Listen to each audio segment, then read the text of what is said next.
দেবভূমি ভারতে যুগে যুগে অবতার রূপে জন্মেছেন স্বয়ং ঈশ্বর।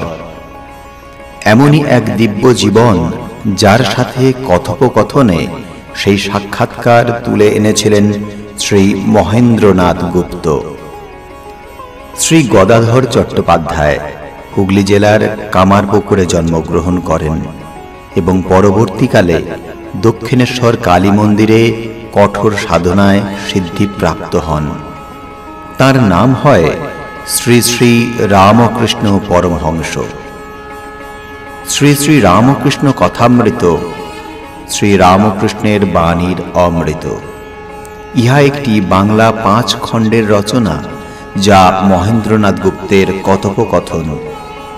শ্রী শ্রী রামকৃষ্ণ কথামৃত একটি পবিত্র ধর্মগ্রন্থ হিসাবে অনুসারীদের মধ্যে সম্মানিত। আপনারা শুনছেন দেবভূমি ভারত।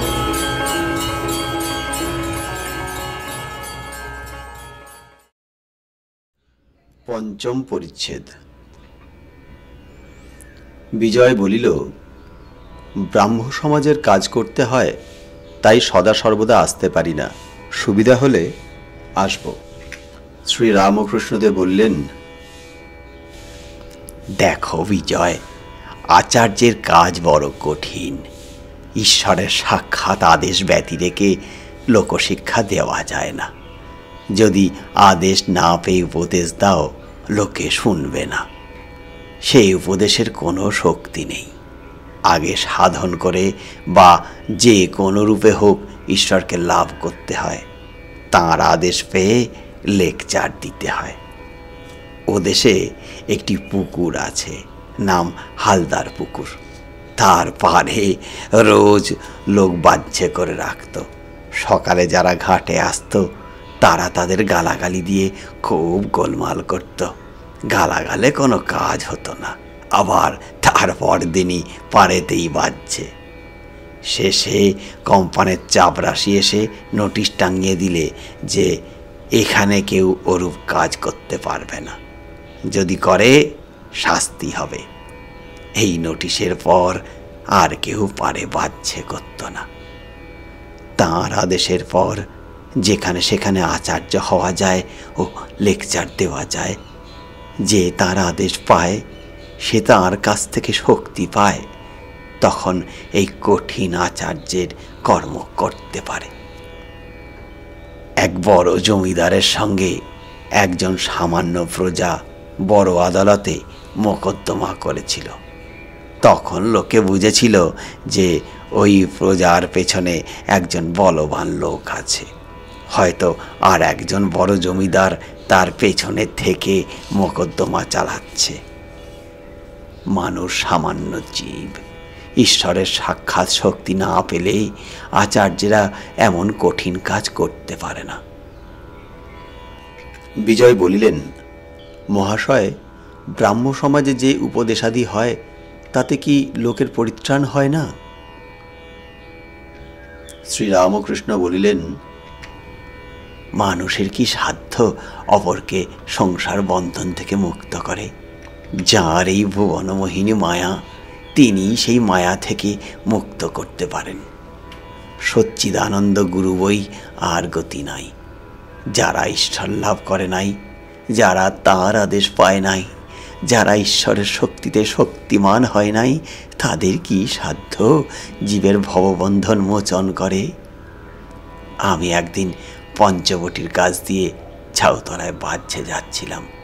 শুনতে পেলুম যে একটা কোলা ব্যাঙ খুব ডাকছে। বোধ হলো সাপে ধরেছে।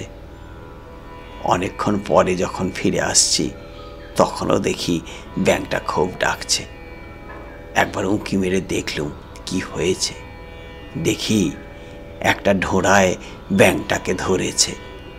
ছাড়তেও পারছে না, গিলতেও পারছে না। ব্যাঙটার যন্ত্রণা ঘুরছে না। তখন ভাবলাম, হরে, যদি জাত সাপ ধরত, 3 ডাকের পর ব্যাঙটা চুপ হয়ে যেত।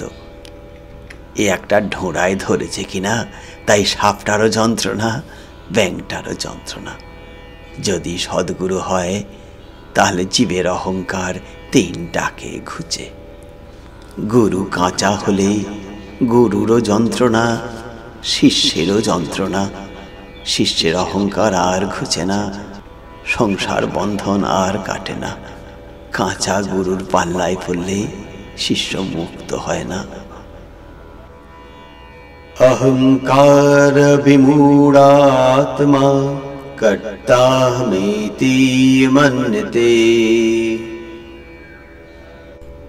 বিজয় বলিলেন, মহাশয়, কেন আমরা এরূপ বদ্ধ হয়ে আছি? কেন ঈশ্বরকে দেখতে পাই না? শ্রীরামকৃষ্ণ বলিলেন, জীবের অহংকারই মায়া। এই অহংকার সব আবরণ করে রেখেছে গো। আমি মোলে ঘুচিবে জঞ্জাল। যদি ঈশ্বরের কৃপায় আমি অকর্তা এই বোধ হয়ে গেল, তাহলে সে ব্যক্তি তো জীবনমুক্ত হয়ে গেল, তার আর ভয় নাই। এই মায়া বা অহং যেন মেঘের স্বরূপ। সামান্য মেঘের জন্য সূর্যকে দেখা যায় না, মেঘ সরে গেলেই সূর্যকে দেখা যায়। যদি গুরুর কৃপায় একবার অহং বুদ্ধি যায়, তাহলে ঈশ্বর দর্শন হয়। 2.5 হাত দূরে শ্রীরামচন্দ্র, যিনি সাক্ষাৎ ঈশ্বর, মধ্যে সীতারূপিণী মায়া ব্যবধান আছে বলে লক্ষণরূপ জীব সেই ঈশ্বরকে দেখতে পান নাই।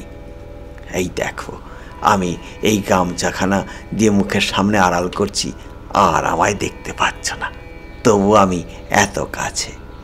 সেইরূপ ভগবান সকলের চেয়ে কাছে, তবু এই মায়া আবরণের দরুন তাকে দেখতে পাচ্ছ না। জীব তো সচ্চিদানন্দ স্বরূপ। এই মায়া বা অহংকারে তাদের সব নানা উপাধি হয়ে পড়েছে, আর তারা আপনার স্বরূপ ভুলে গেছে। এক একটি উপাধি হয়, আর জীবের স্বভাব বদলে যায়। যে কালা পেরে কাপড় পরে আছে, অমনি দেখবে তার নিধুর টপ্পা টান এসে জোটে। আর তাস খেলা, বেড়াতে যাবার সময় হাতে ছড়ি, এই সব এসে জোটে। রোগালোকও যদি বুট জুতো পরে, সে অমনি শীষ দিতে আরম্ভ করে।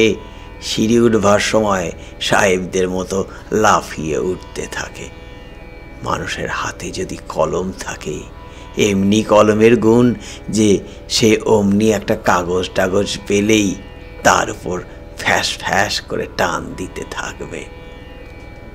টাকাও একটি বিলক্ষণ উপাধি। টাকা হলেই মানুষ আর একরকম হয়ে যায়, সে মানুষ থাকে না। এখানে একজন ব্রাহ্মণ আসা যাওয়া করত। সে বাহিরে বেশ বিনয়ী ছিল। কিছুদিন পরেই আমরা কোন্নগরে গেছিলাম, হৃদে সঙ্গে ছিল। নৌকা থেকে যাই নামতেই দেখি সেই ব্রাহ্মণ গঙ্গার ধারে বসে আছে। বোধ হয় হাওয়া খাচ্ছিল। আমায় দেখে বলছে, কি ঠাকুর?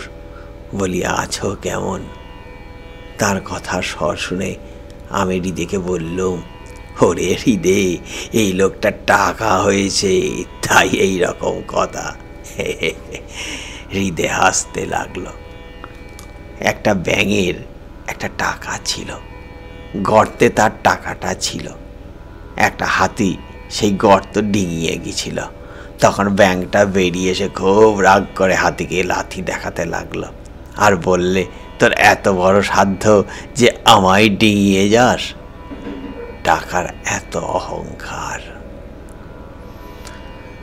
জ্ঞান লাভ হলে অহংকার যেতে পারে। জ্ঞান লাভ হলে সমাধিস্থ হয়। সমাধিস্থ হলে তবে অহং যায়। সেই জ্ঞান লাভ বড় কঠিন গো, সেই জ্ঞান লাভ বড় কঠিন। বেদে আছে, সপ্তম ভূমিতে মন গেলে তবে সমাধি হয়। সমাধি হলেই তবে অহং চলে যেতে পারে। মনের সচরাচর বাস কোথায়? প্রথম 3 ভূমিতে, লিঙ্গ, গুচ্ছ, নাভি, সেই 3 ভূমি। তখন মনের আসক্তি কেবল সংসারে, কামিনী কাঞ্চনে। লিঙ্গ, গুচ্ছ, নাভি, সেই 3 ভূমি। তখন মনের আসক্তি কেবল সংসারে, কামিনী কাঞ্চনে। হৃদয়ে যখন মনের বাস হয়, তখন ঈশ্বরীয় জ্যোতি দর্শন হয়। সে ব্যক্তি জ্যোতি দর্শন করে বলে, এ কি, এ কি। তারপরে কণ্ঠ। সেখানে যখন মনের বাস হয়, তখন কেবল ঈশ্বরীয় কথা কহিতে ও শুনিতে ইচ্ছা হয়। কপালে ভ্রু মধ্যে মন গেলে তখন সচ্চিদানন্দ রূপ দর্শন হয়। সেই রূপের সঙ্গে আলিঙ্গন স্পর্শন করতে ইচ্ছা হয়, কিন্তু পারে না। লণ্ঠনের ভিতর আলো দর্শন হয়, কিন্তু স্পর্শ হয় না। ছুঁই ছুঁই বোধ হয়, কিন্তু ছোঁয়া যায় না। সপ্তম ভূমিতে মন যখন যায়, তখন অহং আর থাকে না, সমাধি হয়। বিজয় কহিলেন, সেখানে পৌঁছিবার পর ব্রহ্মজ্ঞান হয়, মানুষ কি দেখে? শ্রীরামকৃষ্ণ বলিলেন, সপ্তম ভূমিতে মন পৌঁছলে কি রকম হয় মুখে বলা যায় না। জাহাজ একবার কালাপানিতে গেলে আর ফিরে আসে না। জাহাজের খবর আর পাওয়া যায় না, সমুদ্রের খবরও জাহাজের কাছে পাওয়া যায় না। নুনের ছবি সমুদ্র মাপতে গিয়েছিল, কিন্তু যাই নেমেছে অমনি গলে গেছে। সমুদ্র কত গভীর কে খবর দিবে? যে দিবে সে তো মিশে গেছে গো। সপ্তম ভূমিতে মনের নাশ হয়, সমাধি হয়। কি বোধ হয় মুখে বলা যায় না। যে আমিতে সংসারী করে, কামিনী কাঞ্চনে আসক্ত করে, সেই আমি খারাপ। জীব ও আত্মার প্রভেদ হয়েছে এই আমি মাঝখানে আছে বলে। জলের উপর যদি একটা কাঠি ফেলে দেওয়া যায়, তাহলে দুটো ভাগ দেখায়। বস্তুত এক জল, লাঠিটার দরুন দুটো দেখাচ্ছে। অহংই এই লাঠি, লাঠি তুলে লাও, সেই এক জলই থাকবে। বজ্জাত আমি কে যে আমি বলে? আমায় জানে না। আমার এত টাকা, আমার চেয়ে কে বড় লোক আছে? যদি চোরে 10 টাকা চুরি করে থাকে, প্রথমে টাকা কেড়ে লয়, তারপর চোরকে খুব মারে, তাতেও ছাড়ে না। পাহারাওয়ালা ডেকে পুলিশে দেয় ও ম্যাদ খাটায়। বজ্জাত আমি বলে, জানে না আমার 10 টাকা নিয়েছে, এত বড় আসপর্দা। বিজয় বলিলেন, যদি অহং না গেলে সংসারে আসক্তি যাবে না, সমাধি হবে না, তাহলে ব্রহ্মজ্ঞানের পথ অবলম্বন করাই ভালো, যাতে সমাধি হয়। আর ভক্তিযোগে যদি অহং থাকে, তবে জ্ঞানযোগী ভালো। শ্রীরামকৃষ্ণ বলিলেন, 2-1 লোকের সমাধি হয়ে অহং যায় বটে, কিন্তু প্রায় যায় না। হাজার বিচার করো, অহং ফিরে ঘুরে এসে উপস্থিত। আজ অসত্য গাছ কেটে দাও, কাল আবার সকালে দেখবে ফেঁকড়ি বেরিয়েছে। একান্ত যদি আমি যাবে না, তবে থাক শালা দাস আমি হয়ে। হে ঈশ্বর, তুমি প্রভু, আমি দাস, এইভাবে থাকো। আমি দাস, আমি ভক্ত, এইরূপ আমিতে দোষ নাই। মিষ্ট খেলে অম্বল হয়, কিন্তু মিছরি মিষ্টির মধ্যে নয়। জ্ঞানযোগ ভারী কঠিন, দেহাত্মবুদ্ধি না গেলে জ্ঞান হয় না গো। কলিযুগে অন্নগত প্রাণ, দেহাত্মবুদ্ধি, অহংবুদ্ধি যায় না। তাই কলিযুগের পক্ষে ভক্তিযোগ, ভক্তিপথ সহজ পথ। আন্তরিক ব্যাকুল হয়ে তার নাম গুণগান করো, প্রার্থনা করে ভগবানকে লাভ করবে, কোনো সন্দেহ নাই। যেমন জলরাশির উপর বাঁশ না রেখে একটি রেখা কাটা হয়েছে, যেন 2 ভাগ জল, আর রেখা অনেকক্ষণ থাকে না। দাস আমি কি ভক্তের আমি, কি বালকের আমি, এরা যেন আমির রেখা মাত্র।